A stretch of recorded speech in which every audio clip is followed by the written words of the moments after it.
Hi, this is Ravindra Singh, married to a lovely wife, former state lawn tennis champion, a good cook, and into the education field from over 15 years. Now a social media influencer.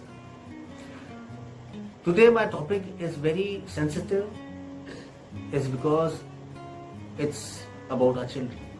You know, there are people who are around us in this world, in our country, in your vicinity, near you, in your periphery, who are camouflaged, who cannot be seen, but they are danger to our children. Yes sir, I'm talking about child abuse. Child abuse is a life-scarring experience for a child.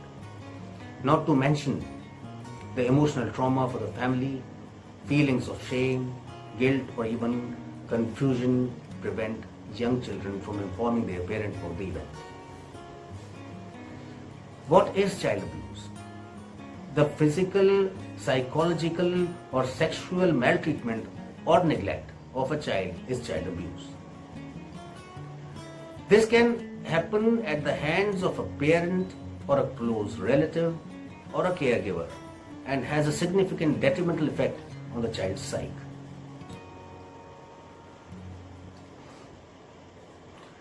The highest risk of a child abuse is to children who are 5 years and below. When both parents are out to work, the child is often entrusted to the care of a babysitter, a crèche, or a family member. In this case, it is natural for the parent to be concerned about the child's safety. The World Health Organization defines child abuse and child maltreatment as all forms of physical or emotional ill treatment, sexual abuse, neglect or negligent treatment or commercial or other exploitation resulting in actual or potential harm to the child's health, survival, development or dignity in the context of a relationship or responsibility, trust or power. There are many types of child abuse. Child may be maltreated or abused, and these include physical abuse, sexual abuse, emotional abuse, and neglect. Physical abuse occurs when a parent or a caregiver or someone known or unknown causes deliberate physical injury to a child. When a child is exploited for a sexual purpose or is involved in a sexual act, sexual abuse occurs.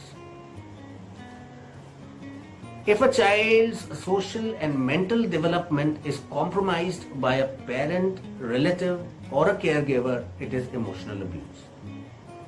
Neglect of a child occurs when the parent or caregiver does not carry out the necessary care and supportive activities necessary for a child. The WHO defines physical abuse as intentional use of physical force against a child that has a high likelihood of resulting in harm for the child's health, survival, development, or dignity. This includes hitting, beating, kicking, shaking, biting, strangling, burning, poisoning, and suffocating. Much physical violence against children in the home is inflicted with the object of punishing adulthood. Physical abuse as a child can lead to physical and mental difficulties in the future, including re-victimization, personality disorders, post-traumatic stress disorder, dissociative disorders, depression, anxiety, suicidal ideation, eating disorders, substance abuse and aggression. Physical abuse in childhood has also been linked to homelessness in adulthood. Causes of child abuse and neglect. Abuse of children can occur in several circumstances. Here are some scenarios where a child may be victimized. Domestic violence, Children who are part of a household where there is frequent domestic violence are prone to becoming victims of abuse themselves. Men who abuse their female partners are responsible for abusing the children in their homes too. Alcohol and drug abuse. Parents who are having a history of alcohol and drug abuse can be responsible for the child abuse. Dependency of substance abuse is one of the major causes of the child abuse and maltreatment, which includes physical abuse and intentional neglect. Alcohol or drug abusing parents is more likely to initiate child abuse with kids of 5 years or below.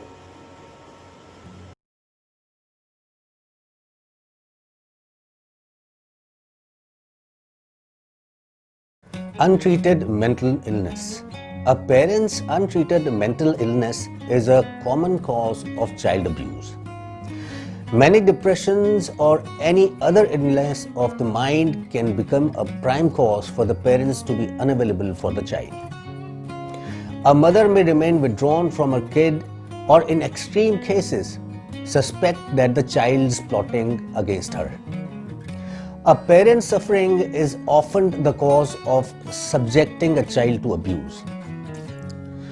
Lack of parenting skills. Most parents are naturally gifted while caring for their children. But few may not be able to manage their physical and emotional needs adequately.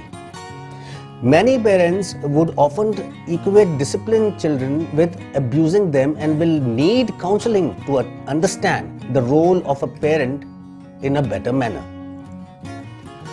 Stress and lack of support.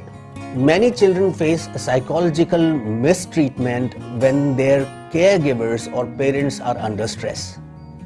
Parents find it difficult to deal with the emotional needs of child, especially when they face stressful situations like divorce, relationship issues, financial worries, and job-related problems can lead to parents meting out abuse to their children.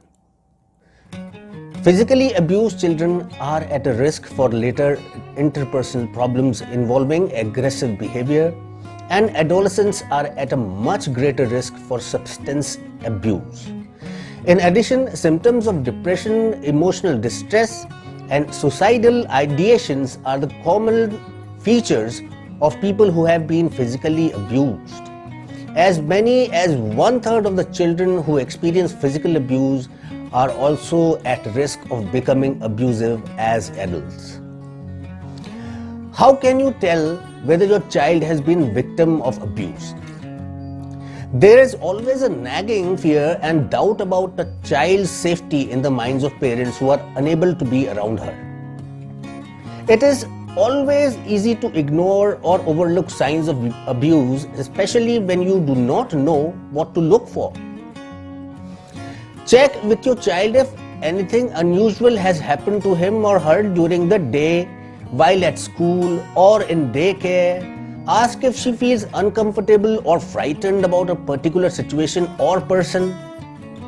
You should also keep an eye on any physical or emotional changes you notice. Signs of injury to the body or constant crying and fuzziness are the direct pointers of your child being an abuse victim. Treatments. There are treatments for the abuse. The prevention and treatment options for physically abused children include enhancing positive experiences early in the development of the parent-child relationship, as well as changing how parents teach discipline and attend to their children.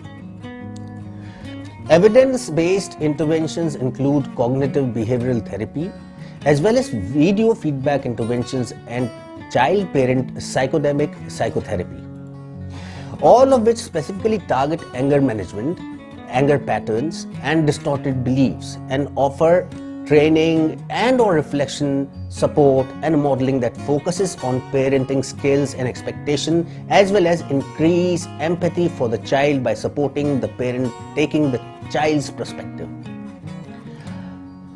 These forms of treatment may include training in a social competence and management of daily demands in an effort to decrease parent stress, which is a known risk factor for physical abuse.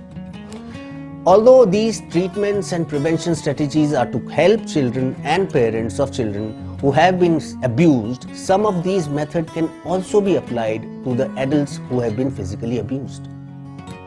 Preventing child abuse is not simply a matter of parents doing a better job, but rather it is about creating a context in which doing better is easier. Enlightened public and the replication of high-quality public support interventions are only part of what is needed to successfully combat child abuse. It remains important to remind the public that the child abuse and neglect are serious threats to a child's healthy development, and the overt violence towards children and a persistent lack of attention to their care and supervision are unacceptable. In the coming section, in the next video of mine, we will learn about other abuses to the children. For now, this is Ravindra Singh Parihar, married to a lovely wife, former state lawn tennis champion, a good cook, and into the education field for over 15 years, now a social media influencer. Signing off for now. Goodbye.